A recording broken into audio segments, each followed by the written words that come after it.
Here we go.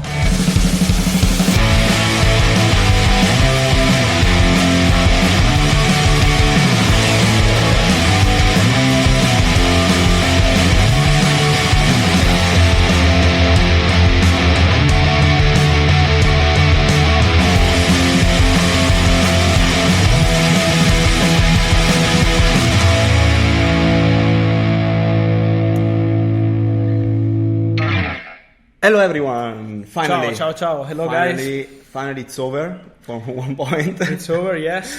So today it's gonna be a podcast where we're gonna tell of transfers that did not happen, right? Exactly, and not just that it didn't happen, also about what happened really in some situations that can go, for example, on January or next summer. So as we always say, this podcast will be also behind the scenes, obviously, but also to give you news during the period when the window is closed, so also right now. And from the next time we will have some guests. We will give you some news related to January. This podcast today will be related to as you said, to the one that just finished. Yes, the one just got finished, but also something for January or for next season. And then from the next one, we are not going to reveal who is coming, but there are going to be some people around coming. But and also today we will have something interesting about Amad Traoré, the new youngster for Manchester United. Exactly. So let's start straight away with Manchester United, as you said, because it was one of the teams that entertained us most this summer. Yes. They bought at the end Cavani, in the last day Alex Telles, Jadon Sancho they didn't, but we'll see what's going to happen next. Yes. But we talked in the last weeks about the famous, the other left back option. If Alex Telles. Today we can say the name, right? Because many Manchester United fans told me it was Nicolas Tagliafico from Ajax. No, it was I don't know. I remember other Robin names. Gosens. They asked for Gosens. No, they also asked for Mikolenko. No, the real name, the plan B for Manchester United if they had problems with Alex Telles was Emerson Palmieri from Chelsea, because they were in talks with some agents around the situation of Emerson Palmieri. As I always said, was nothing advanced, because Manchester United always said they wanted to sign Alex Telles. So immediately, also when they started to talk about Emerson, they said, we want Alex Telles, we will go for Alex Telles. So first target has always been Alex Telles, but the backup option for Manchester United was Emerson Palmieri. Then, it was a particular deal because Chelsea were open to loan the player, also in Italy, for example, to Juventus, to Inter, on simple loan also, or with buy option, but paying his full salary, but not with Manchester United. Obviously, if you fight with Manchester United for some important places in Premier League, you can't accept a loan. So they were considering to sell the player. That's why Manchester United were not so convinced about him, but convinced about the player, but not about how to take him from Chelsea. So that's why they decided we go for Alex Telles, and they signed Alex Telles. And also we can say that when the agent started to talk with Manchester United immediately said, yes, okay, but our plan A is Alex Telles, and we are going for him. They were not in talks with Chelsea for Emerson Palmieri. It was just an option with the agents to say, okay, if we don't get Alex Telles, pay attention to the situation of Emerson Palmieri. It can be a good option, but the main target was Alex Telles. And going from one player to another, we go left to backs, and the player who was close to Manchester United, because Sergio Reguilón was very close to Manchester United. Yes. Do you remember we told about the night of Sergio Reguilón? Yes. So then they choose to go for Alex Telles, but Reguilón went to Tottenham. We know that. There was another team that wanted him, and today we can say the name of this team. Yes, because it was an Italian team, not Napoli, because Napoli had some talks with his agents, but immediately understood that the player won't join for Napoli. But the team was Inter, with Antonio Conte, who was looking for a left back. You remember we talked about the situation of Emerson Palmieri and Marcos Alonso, both in talks with Inter during the window. But the first option for Inter was Sergio Reguilón. They were considering, after signing Hakimi from Real Madrid, they wanted to do Hakimi and Reguilón. Exactly. Imagine that. Yes, they were trying. They contacted his agent, so they were in seriously talks for Sergio Reguilón. But But obviously, when the player had the opportunity to join Premier League side, he immediately said, I want to play in Premier League. He had the chance to join Tottenham. And congrats to Reguilón, because he has started in a fantastic way with Tottenham. He's a fantastic player, so quick. Also against Manchester United. Great quality, yes, great performance. So I really like this player, but he had the option to join Inter Milan this summer, and he decided to join. But Inter couldn't offer to buy him. It was just a loan with buy option. And it was interesting for Real Madrid, because Real Madrid obviously would have had the clause to come to get a player back, as they have with Tottenham, but the player immediately said they want to go to the Premier League. And there is a question from one of our listeners that's exactly this point. Finn is one of our, every time he asks questions, so he's very introduced in our podcast, and he asked, this is a question that many people have, so we have to answer. He says, I'm wondering why clubs do a loan with obligation to buy, why not to buy a player instantly if you have to buy him in another year anyway? Because for a club it's important that you can pay. For example, Chiesa to Juventus, that happened here in Italy. Today Juventus pay 2 million euro. Next summer they pay 8 million euro. And in 4 years, they will pay 50 million euro to Fiorentina. Why they do this? Because on this summer it's so difficult to sell players. You can see that many players are out on loan or something like this. So you say, okay, for example, Juventus, this summer they didn't sell an important player. They just parted ways with Gonzalo Higuain, but no they had salaries. They had exactly, but no important sales. Just to be very quick. No. Just to explain. Okay. So they say on this summer I can't sell any player, and I can buy immediately another player with the same idea, the same way. But on next summer it's possible that I will sell, for example, Dybala, and in this case I have money and no problem. So today I pay just 2 million euro, but in the future I have no problem to sell other players, and that's why I spend just 2 million euro this summer. Purely financial reason, because it's not because they don't want to spend this summer, because they couldn't spend this summer. So they have more time to divide the budget for the player in 3 different years. That's the only reason. Exactly. And also we have to remember the payments are not difficult that a club pay 50 million in one season. So they are always delayed in more seasons. Apart from Real Madrid sometimes, and also Premier League clubs. And also Bayern Munich. But yes, exactly. Like Thomas. Exactly. Thomas was paid immediately. Exactly. Yes, Thomas was paid immediately. Exactly. In one afternoon they paid 50 million euro. Yes. And it's something so rare in football. Exactly. Never happens. And talking about Tottenham, one of the other great signings of the summer was Gareth Bale going back to Spurs, and I missed the point. No. It's just because. So there was one night. One night was super. Terrible. There was terrible night for Tottenham. For Tottenham board, yes, because we have to tell about what happened the day before. You saw Gareth Bale arriving in the training ground for Tottenham and joining Tottenham and signing his contract. What happened? That they sent to Tottenham board also the medical part of what he did in Madrid, the first part he did in Madrid. And they had a problem, because obviously Gareth Bale is out for 1 or 2 months, so he can't play immediately. And what Tottenham said, you remember that Tottenham and Real Madrid were negotiating about the situation of his salary. Yeah. So who need to pay the salary of Gareth Bale, how many months, and something like it. And what happened? That after the medicals, Tottenham said, okay, the player is not playing for 1 or 2 months. So you, Real Madrid, you have to pay for 2 months that the player is not playing for us. Then when he started play, okay, we're going to pay for Gareth Bale. And they had some problems. They had some real problems, because you remember that Reguilón and Bale were flying together to London. Also, Reguilón was saying, why we are not flying? They had 1 day of delay. They were to fly on Wednesday, and they flew, I remember it was Thursday, and they flew on Friday. On Friday, yes.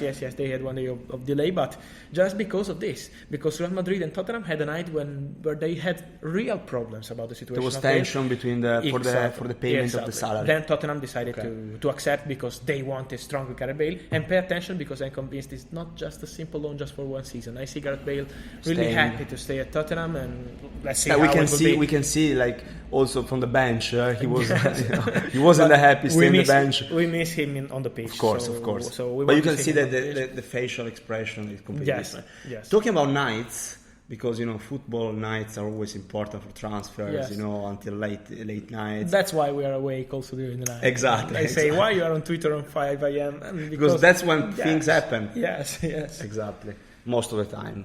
And there was another night. It was the Champions League final. Yes. That a huge deal happened that night? Yes, you can help me to talk about it because we were together. Do you Oh, remember? yeah, I remember. And it was I the remember. Champions League I night. remember. Champions League night, Bayern Munich against Paris Saint-Germain. Yeah. And after the first half, at Yeah. the end of the first half, I received an important call by one of my top sources, and he told me what's happened in this moment during immediately after the first half. Someone from Bayer Leverkusen called Roma board to say, okay, Havertz is a Chelsea player. We have completed the deal. Now we want Patrick Schick. So in this moment, I had the signal to say, okay, it is done. Yeah. Havertz to Chelsea is completely done. It was already public knowledge that he was going to Chelsea. Yes. But that was the moment where we were 100% sure that was going to happen that week. Yes. Obviously, we had then, to of course, check. the announcement was later, the medicals were we later. But we also had to check, yes, obviously, with sources, you can trust just one source. You have always to check also with the clubs, it's normal. But immediately after, the day after, I said, okay, Havertz to Chelsea we go, because it was confirmed. Also, the player has been in London to have his medicals. I've been told that many people from Chelsea fans, they say, why Fabrizio, you say that he was in London and then he had medicals like 2 weeks later. I've been told that Havertz has been in London 2 times before arriving for medicals. Okay. One time just to meet Chelsea board, just to be in top secret on the ground, on the training ground, to meet with Frank Lampard. Another time for the first part of his medicals, as Christian Falk said, and then after to complete his medicals and to sign his contract and to have the videos, the pictures as Chelsea player. So during the night of the Champions League final, you can imagine sport directors from Bayer Leverkusen, board of Bayer Leverkusen, calling Roma to say, okay, we have completed Havertz, tomorrow morning let's go with Patrick Schick. And they signed Patrick Schick. So, fantastic. very likely the phone call was made by Rudi Völler. Yes, probably. But that's why I love transfer market, because also during the night... Because there is no time to relax. No, never. Everything can happen in every minute. I remember the day after... Especially when big things happen, so like there is like noise and most of the people are concentrated to the final in Champions League. Yes. That's the time where big things happen. Exactly, and I always say, and I want to say again in our podcast, don't trust what people from the clubs say, what board people say. I remember the day after, Rudi Völler said, it's not make sense, it's crazy to say that it's a done deal to Chelsea, it's not true. And then I think that Kai Havertz is playing for Chelsea. So don't trust what people from clubs say, because it's part of their work. So he doesn't listen to this podcast. Yes. No, he's fantastic, but it's not his fault, obviously. No, I mean, everyone in clubs always had their own interests. So it's normal to say lies. They just have to think about their interests. Exactly. Let's go with Miralem Pjanic. Let's go with Miralem Pjanic, because he went to Barcelona. We know that was a swap deal with Arthur, but he could be in the Premier League right now, right? He could be a Premier League player, and he could be involved in another swap deal. Yes. With who and with which club? And the real opportunity for Miralem Pjanic before joining Barcelona was to join Chelsea. He was so close to join Chelsea. Frank Lampard wanted him at Chelsea. Maurizio Sarri was the manager of Juventus, because we are talking about June. And the swap deal was almost ready between Juventus and Chelsea. Miralem Pjanic to Chelsea and Jorginho to Juventus. So was really, really close to be completed. What was missing? Just the idea of Miralem Pjanic. He didn't want to accept Chelsea. I think it was a different way it looked, the club on June. If we are talking Chelsea today, we see a club that had a fantastic window signing top players. So I think probably today, now he will go to Chelsea. Today he would accept. I think today he would like to accept. But in June he said especially no. if you see Barcelona. He just wanted to join Barcelona, and the swap deal with Jorginho was really closed. Just the player had to say yes, okay, I'm ready. Jorginho wanted to join Juventus, but Miralem Pjanic said no. So that was when Sarri was the manager of Juventus. Yes. So that's why also Jorginho probably want to go to play again with also Sarri. Because after many Chelsea fans asked me many times why Jorginho is not joining Juventus. They were so interested in him for many months, and now they don't want him more just because Maurizio Sarri is no more the manager. Yes, and Andrea Pirlo want different kind of players. Yeah, exactly. Talking about still Premier League clubs, there is of course Manchester City, which is another club that did a lot of deals, especially the last week they bought Ruben Dias and for a swap deal with Otamendi. but they wanted a young talent, and now he's a Serie A player. Yes, and this Jens Petter Hauge, the new winger of AC Milan, because they signed him immediately after they saw him on the match in San Siro against Bodø Glimt. And Norwegian talent as Erling Haaland, and he's a fantastic player. And he's the future. Obviously, he needs some time just to change his championship, but he seems really a good talent. And what happened? Immediately after the match, AC Milan signed the player. Immediately after, trust me, they saw him on the pitch, and like 5 minutes later, his agents were obviously on the stands in San Siro, and AC Milan immediately met with them and said, okay, tonight we close the deal, tomorrow morning we send the offer, and the player is ours. But Manchester City were scouting him. They were considering to get him and leaving him playing in Norwegian football just for another year or some months. So this was the plan from Manchester City. But when AC Milan called the player and said, come here immediately, come to play to AC Milan in Italy. Yeah, also because there were talks that also AC Milan at the beginning wanted to leave him there for like until December, until January. But then also the player said, I want to come now to Serie A, so that also was another part of the deal. Yes, but for Manchester City was just something for the future, to buy a player, let him play in his club, and no problem, we see in 1 or 2 years. So that was the plan for Manchester City.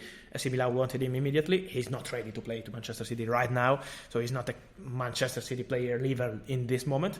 But they were so interested. So congrats to AC Milan for signing this player. Stay in Manchester. We go back to Manchester United for another player that was one of probably the best deal in the deadline day. Yes, here in Italy, I would say sure. In Italy for sure. Yes. And that's Federico Chiesa. He was close to join a Premier League club. Yes, because yesterday also the sport director of Fiorentina, Daniele Perde, said we had important bits for Federico from Premier League, and it's absolutely true, as Christian Falk would say, because the club who were trying to sign him were Manchester United. They were really interested in Federico Chiesa when they understood that the situation of Jadon Sancho was getting complicated, but also before they were going for Jadon Sancho. Also, I'm talking months and months ago, they've been always interested in Federico Chiesa. As a player, their board were convinced that he's perfect to play for Premier League. He's a skillful player. He's also so fast. He's a really good player. So pace. Pace. But, Juventus is going for him for 60 million euro. Add-ons included, loan obligation to buy, okay, but it's 60 million euro to sign this player. So is an important player. Plus Manchester United contacted his agents, and what happened? The player said, no, I want to stay in Italy. I want to play in Italy. We have the Euro next summer, and I want to stay. I don't want to go on another league, and I have the possibility of not playing and having some problems. It can happen. Also, Italy Premier League is not so easy as a move for an Italian player in particular. So that's why Federico said, I want to stay here. I want to join Juventus. He had an agreement on personal terms with Juventus by 1 year. Also, 1 year ago, he was so close from joining Juventus. Then the deal collapsed because Fiorentina changed their ownership. But the player had an agreement with Juventus by more than 1 year. That's why immediately they said no to Manchester United. It was not an advanced talks just because the player immediately said no, but he was on the list for Manchester United.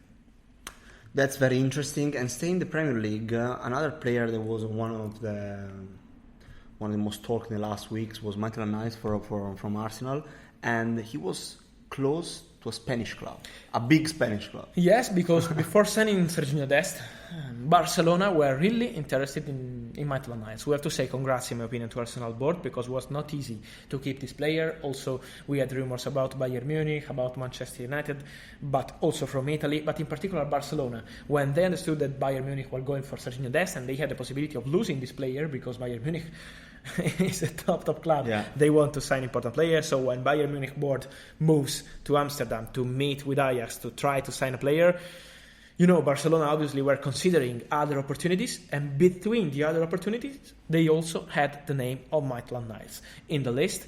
Then they signed Serginho Dest, so they had the good chance to sign him, and congrats to Barca because he's a great player. But Maitland-Niles will stay obviously with Arsenal, and I have to say that I see him like an important player for the future, not just for Arsenal, but also for England. So congrats to Arsenal, because what not easy to say to Barcelona, no, the player stay here. So also congrats to Mikel Arteta, because he's been key to keep the player.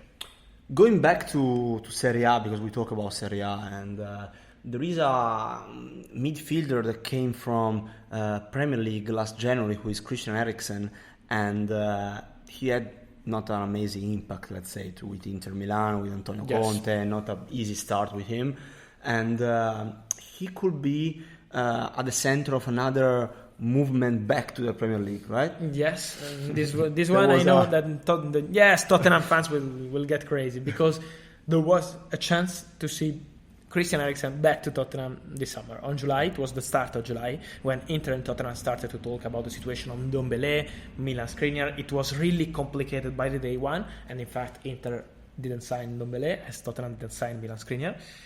But during the first discussion, someone from Tottenham asked if there was the possibility to get Christian Eriksen back on loan. Inter immediately said, no, we won't sell a player on loan after signing him for 20 million euro like five months ago. Yeah. So it was really complicated. But Tottenham have asked for him. So pay attention for the future, I would say, because if Eriksen will not be part of the group, yes, or something like important player for Antonio Conte, pay attention to Tottenham, because they are still thinking to him.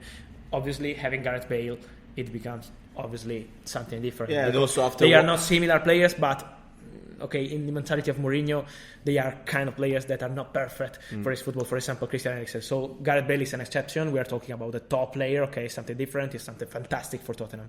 But about Christian Eriksen, after signing Gareth Bale, it's difficult. You go also for Christian Eriksen. So it was 2 months before signing Gareth Bale.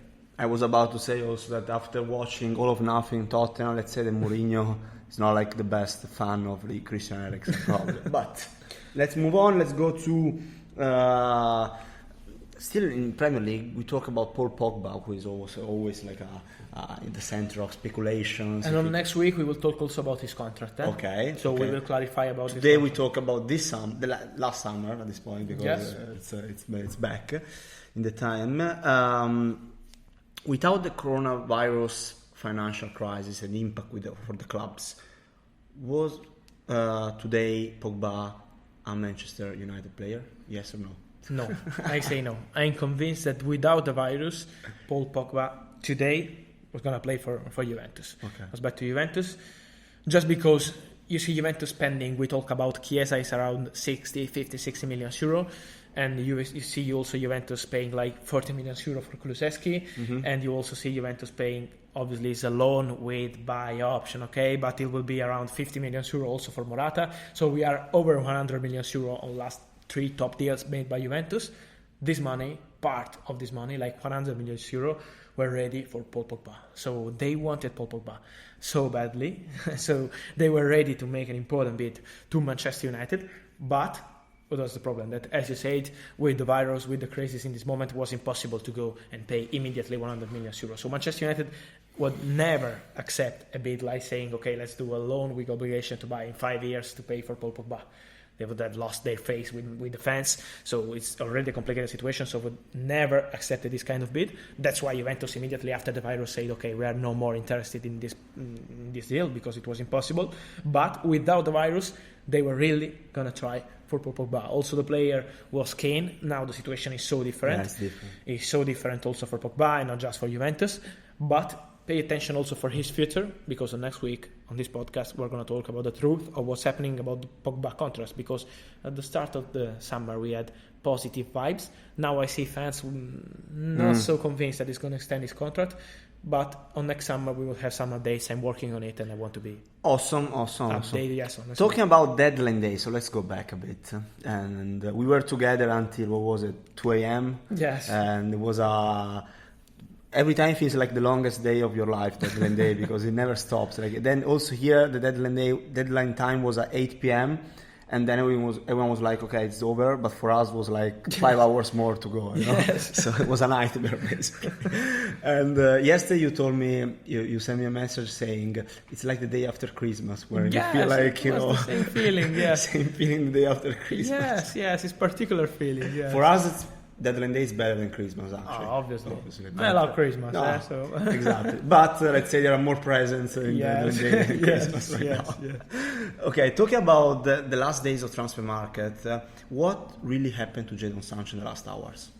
We have to be honest in general about Jadon Sancho, because I received I think 5 million of messages about Jadon Sancho this summer. But I want to say again what happened, because I think Manchester United fans must be respected, and we need to say the truth. I see many people saying it was not true, they were not going for Sancho. Okay, Jadon Sancho was really one step away from joining Manchester United at the end of July, at the start of August. He was really one step away. Also confirmed by some agent who were in contact with Manchester United because of other players. They met with Manchester United board in these days at the end of July. And they were super confident. At the first days of August, and everyone said Manchester United have signed Jadon Sancho. It's just a matter of details. What happened? They changed the structures of the payment of Jadon Sancho. So saying we're going to pay 80 million euro with add-ons, with paying him 4 or 5 years. Manchester United were really convinced that before the deadline day, so also at the end of September, Borussia Dortmund would be ready to accept also a different bid, not just 120 million euro paid immediately, but also saying 90 million euro more add-ons, something like this, payments in 2 or 3 years to try to sign Jadon Sancho, saying, it's the coronavirus summer, we need money. Every club needs money, so let's try at the end of summer. But they didn't sign Jadon Sancho because position from Borussia Dortmund was still the same. We would sell the player, and the deadline too. They said, okay, we had the deadline. But if Manchester United would arrive with 120 million euro, also on the deadline day, Borussia Dortmund were going to sell Jadon Sancho. So it was just a matter of money, of paying immediately 120 million euro. The player was pushing. We always said he's not going to force his move to Manchester United, but he's ready to join. And he's also a bit disappointed about what happened. So I'm told also by people close to Jadon, he's a bit disappointed. He was expecting Manchester United to make the bid to sign him, on this summer. So pay attention to the situation for January, for next summer. We are going to talk about it next week on the podcast. But pay attention, because Jadon is a bit disappointed, and Manchester United have to show really if they want him, and I think yes, because they saved some money this summer. They didn't sign at the end, exactly. Right? They said no to Dembélé, for example, for 60 million euro. They said no to Ismail Assar for 50 million euro. That's why I think they want to try again for Jadon Sancho. But they need to convince again Jadon, because he's a bit disappointed about what happened. He really strongly wanted to join Manchester United, and they. So, he said they didn't. If they didn't go this summer, they need to show me again that they want me. Yes, it's a kind of interest. It's not just about money. He doesn't want anything more about money or a contract. And it's about being the show me the that center you want of me the project for Manchester United in the next years. Yes, exactly. Okay, that's interesting. And talking about Dembélé, because you mentioned it for Manchester United. Yes. What was the problem for Dembélé? We talked about it before, and we can reiterate. We can say that again. There was a problem between him and Barcelona. I think this is the perfect way to explain what we do during this podcast. Because 1 week ago we said there is a problem. No one is talking about it, and the problem is the contract of Dembélé. Because Manchester United are asking for a loan, Barcelona are asking on a permanent deal, just because they have just 2 years of contract with Dembélé. So if they send the player on loan and he's coming back on next summer, he doesn't want to extend his contract with Barcelona, and the problem is that the player will have 6 months of contract, then he can sign as a free agent, and it's crazy for a player like Dembélé. So that's why Barcelona immediately said, we don't want to loan out the player. And this was the problem, because Dembélé, he was convinced to join Manchester United. We had 1-2 days at the end of the window when the player was ready to join Manchester United, but he immediately said, I won't extend my contract with Barcelona. So the problem was the agreement between Barcelona and Dembélé, because Barcelona would have considered a loan bid with payment for a fee, with payment of full salary, but they wanted Dembélé to extend his contract, to not having any problem when he was coming back on next year. And the player said, no, I'm not extending my contract. I will choose my club for free in 2 years, and that's the situation. That's why Dembélé has not joined Manchester United. Talking about Manchester United, in the last day, deadline day, they signed one of the best young talents of Serie A. It was a bit unexpected, but not that unexpected, because we said last week in this podcast watch out, there is a young player that might go to a Premier League club. We couldn't reveal the name in the Yes. club. We couldn't. We really couldn't. We wanted, but we couldn't. Because happened something crazy, really. Yeah. Happened something crazy, typical from the transfer market. Because also talking with, but they said it in public, in Italy, obviously, with the directors of Parma, which is an important club here in Italy, but not a top club, but a good middle table club here in Serie A. And they said, we were expecting for Amatore in Parma on loan. It was done. It was completely done. But also the player had the agreement with Parma. He wanted to join Parma on loan, so he was ready to join Parma. But then, because they had some problems about work permit, about passports with Manchester United. Then what's happened? That on deadline day, the night before, what happened? That Manchester United said, okay, we want the player. We don't want to lose him because Manchester United board are convinced that this player is like Kulusevski. What did Kulusevski here in Italy is something crazy. We have to say also for people who doesn't know Kulusevski, but he was a youngster, just a young, good player from Atalanta. They have the best academy so far here in Italy. It's a fantastic academy. And 1 year ago, this good player joined Parma on loan, just as Amatore had to do. And he joined Parma on loan. He had a fantastic season. And Juventus, in December, just after 4 months of loan to Parma, signed him for this summer, 6 months before, paying 45 million euro for him.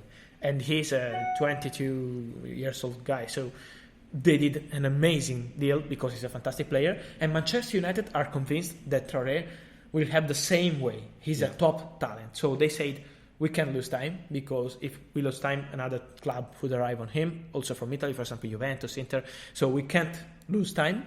And they said, okay, let's buy the player immediately, and he will arrive on January. So the deal has been completed, has been announced. Congrats to Manchester United. I want to say that for listeners of our podcast, we will have an interview on following weeks with the agents of Traoré.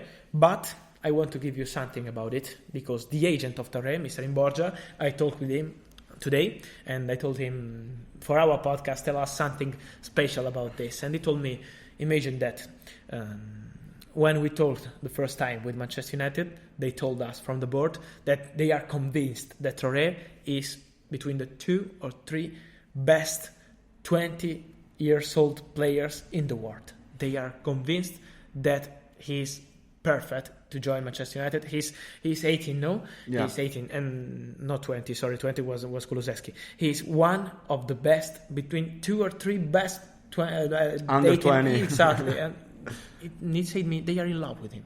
Okay. They are in love with him. They are convinced. Obviously, he needs time. So don't worry. He's coming in January and he's playing as a top player. He needs time, but they are convinced he's one of the best 18 players in the world. So they are convinced. They signed the star. They had the FaceTime between Ole Gunnar Solskjaer and Amal Traoré himself. They were in the car with the agent of Traoré, and he told me the player was like dreaming. He said, it's a dream for me. And Solskjaer told to the player many beautiful things. He said, you are part of our future. We are convinced you are ready to play for Manchester United. You will need time, obviously. So no rush, no pressure. But you are a Manchester United player. We are not signing you just to send you on loan. So we are convinced that you can be an important player for Manchester United. Wow, imagine a player like imagine him. This FaceTime, yes. And think about if I were Traoré and receiving a phone call by the Manchester United manager and you telling you are a Manchester United player, no pressure. Exactly. But he had to go to Parma, and this is crazy. Yeah. He had to go to Parma, and immediately after he's gone to Manchester United. So congrats to Traoré, and I'm convinced that this is a great deal for Man United. Yeah. I love this guy. He's a good guy, not just a good player. Yeah. He's a good guy. He's a positive guy. He's focused on football. He's not thinking to stop his things like many young players do. He's focused on football. He just wants to become a star in football. In FIFA also. Yes, I was playing on FIFA with him during the quarantine here in Italy. I'm his friend, so I was playing with him on FIFA, and he's a fantastic guy, trust me, but also on the pitch, because we were talking about Papu Gomez, talking so good about him, but also Christian Vieri, fantastic striker here from Italy. He said he is one of the best talents we have here in Italy. So everyone who's looking at him say this is a huge talent. And remember that he played like 25 minutes in Serie A, and he scored at his debut as Atalanta player in Serie A. So he's a real huge talent. Congrats to Manchester United, and enjoy this player. As his agent said, this first time will be in the history for this player, and I hope also for Manchester United. And talking about Manchester United, there is another player, young player, that now they have. Tell us more. And they decided to sign Traoré and also Facundo Pellistri to go for young players, to go for future stars. This is the mentality for Manchester United. I want to tell you that this is interesting because they did the same with the same agent of Cavani. Mm-hmm. They were working on Cavani and on Pellistri. And the decision was made because they have the same opinion that Daniele Adani, former centre-back, now he's working in Sky Italy, he has a fantastic opinion of Pellistri. We were talking about the situation of Pellistri during the quarantine, and he said Pellistri, in his opinion, is one of the 10 best talents in the world right now. So I think just about the physical was part. Also a call with Vieri? Yes. Was he one of those, they were doing Instagram lives? Yes, Adani is in love with South American football. He's one of the top experts of in the world, I would say. World of South American football. And he said Pellistri is one of the 10 best talents in the world. So pay attention to this player because Juventus were scouting him. So Juventus were really interested. Then they can sign him on this summer because of the extra UA passport. So it was impossible for Juventus. But that's why Manchester United said, okay, let's go for him because they were scouting him by many, many years. He was a star at Peñarol. He will need time in Premier League, obviously. But it's interesting too. In my opinion, Amad Traoré has a different talent, but also Pellistri is really, really good. So good talents for Man United. Okay, switching back to deadline day, one of the shockers was Arsenal paying the release clause for Thomas Partey, and that was unexpected, we can say. And how is the relationship between Atletico Madrid and Arsenal after this? I would say complicated because really Atletico Madrid were not expecting this deal, really. I'm sorry for Arsenal fans because I reported what was the idea we of reported Atletico the Madrid. position of the Atletico Madrid. But obviously when you have a release clause, any position Exactly. is not important. If you pay the release clause, you can have any position you want, but if you pay, you get the player. So, but we always said, I don't want to justify what we said or what we did, but we always said from April on, that the position of Atletico Madrid was release clause or nothing. And they arrived like 50 minutes before the deadline day to sign the player. So it's been crazy. And Atletico Madrid immediately said they didn't want to sell the player, as you said, and they didn't want to negotiate. They were convinced that Arsenal were not going to spend 50 million euro just because they were negotiating for a war. And they said, okay, 38, 40. They didn't say, okay, let's go with 50 million euro and sign a war, because with 50 million euro immediately guaranteed, they've signed a war from Lyon, for sure. So that's why they were not expecting anything from Thomas. Also from the player, they are really disappointed, in my opinion, more with the player than with Arsenal. Because Arsenal, obviously, they are a bit disappointed because they were expecting like a call or during the negotiation for Torreira to have some advice about the situation, but nothing about it. Arsenal decided to stay in top secret way and arriving paying 50 million euro on deadline day. It was a perfect strategy. So I think they surprised also Atletico Madrid.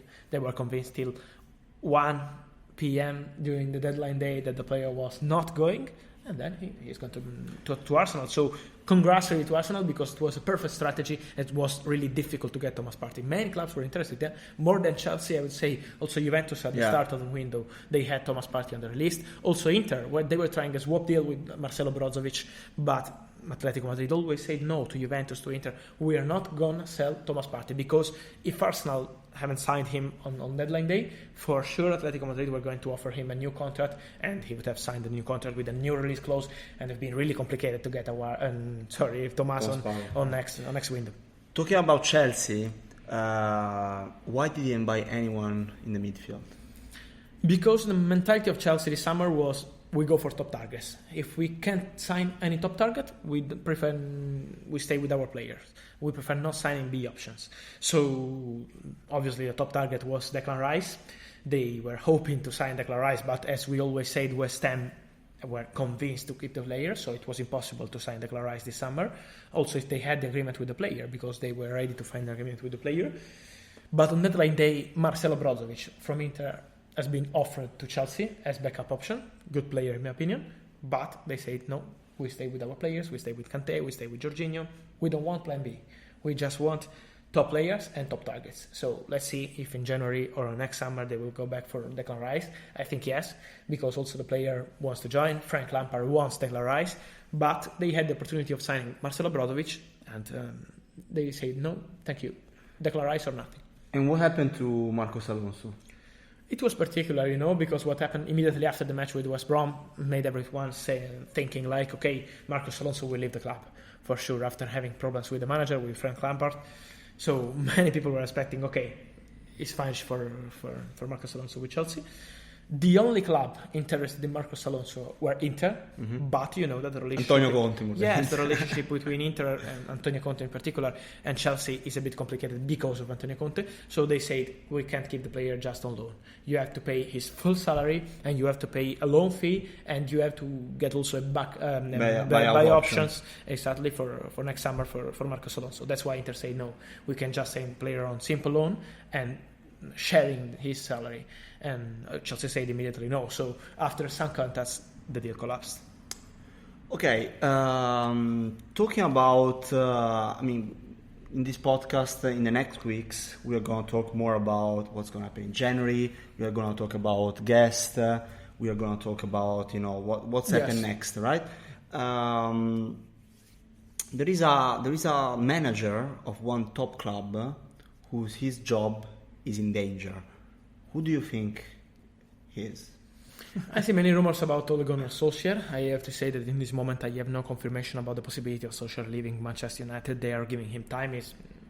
Obviously they had a terrible night with Tottenham, but at the moment he's not at risk. So obviously having Pochettino on the market makes thinking to him for top clubs. But at the moment, if I would say one manager in one top club who is at risk, I would say Thomas Tuchel with Paris Saint-Germain, because the relationship between the board and Leonardo Thomas Tuchel, and it's not great. Exactly, not great.